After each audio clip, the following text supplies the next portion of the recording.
Joining us now from Pharr Limited is Kath Norman. Kath, great to have you in the studio. Thanks, Tony. Good morning. So as it's your first video, the first question is, can you please tell us about Pharr Limited and a bit about your project portfolio? Yes, well, Pharr Limited is an Australian oil and gas company. Our ticker on the ASX is Pharr, F-A-R, so it's easy to remember. We have a portfolio of wonderful oil and gas assets in the northwest of Africa, is our focus area. Back in 2014, we participated in the world's largest oil discovery for 2014, and that was in Senegal, which is the westernmost country in Africa. And since 2014, our joint venture in Senegal has now drilled 11 successful oil wells, 11 out of 11, so 100% success rate, offshore Senegal. And we've made 4 independent discoveries and drilled 7 appraisal wells on that giant field, which is called SNE. The SNE field is now 641 million barrels on a 2C recoverable basis, and we are progressing towards submitting the development plan to the government in September this year. That's really fantastic. Can you give us a bit of a wider project update on Senegal? When are we looking at hopefully getting into production, getting those approvals in and progressing?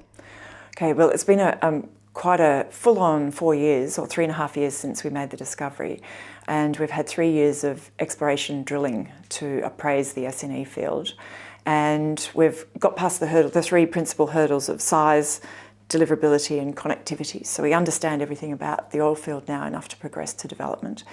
We are in a position today where we'll be submitting the discovery's evaluation report to the government in about 2 weeks, which is a statement of commerciality, which I know a lot of our shareholders will be very pleased to see.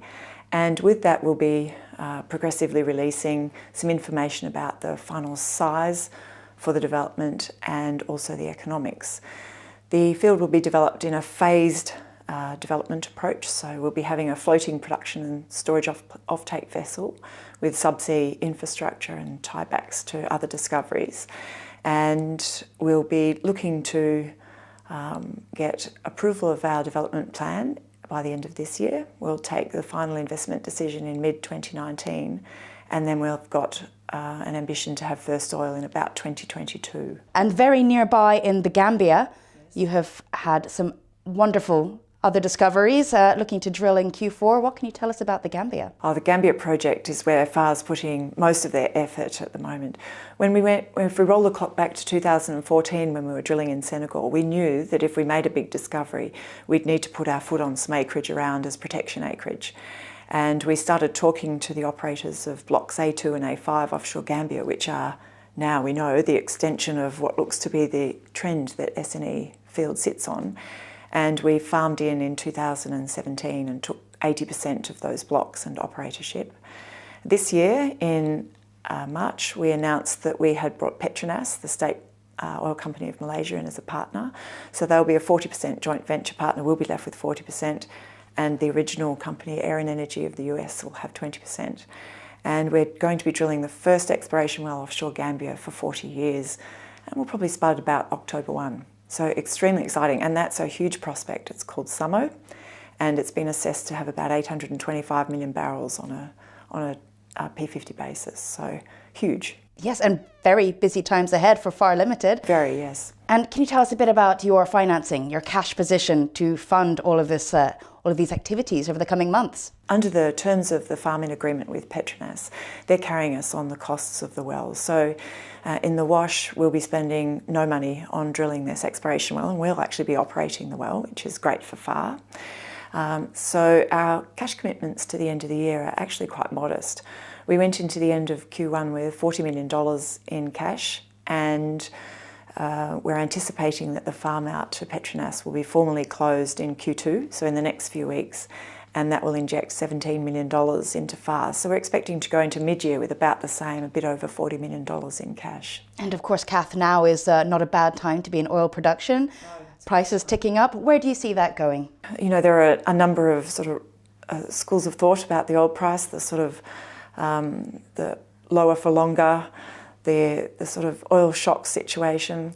Every time I plot the oil price and the different views, I'm astounded at how poor our industry is at forecasting what the oil price will be. I think one of the good things, though, is the oil price seems to be consolidating around the $70 to $75 mark, which is great.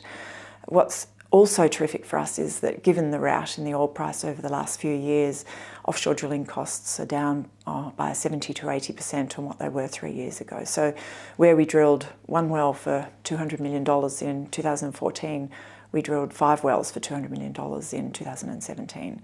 And that situation is not forecast to change for a few more years yet. So we'll be drilling Gambia and drilling the development wells for SNE at a period where drilling costs are at a reasonably good price. Which leads us very nicely into the final question, which is, can you please give us a reminder summary? What are the next key news flows, the big catalysts for you moving forward? Always having approval for a development plan is a huge plus for a business, and it enables us to take contingent resources and convert them into reserves, and we'll be doing that in our Senegal project over the course of 2018.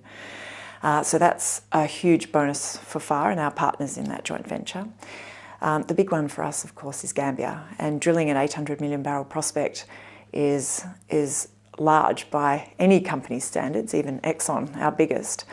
And when you consider that at the moment we have a net 140 million barrels to our name in Senegal and our market cap's $500 million, it's wonderful to think about what our market capitalisation could be after we've drilled this Gambian well and have access to maybe another 300 million barrels to FAR's name.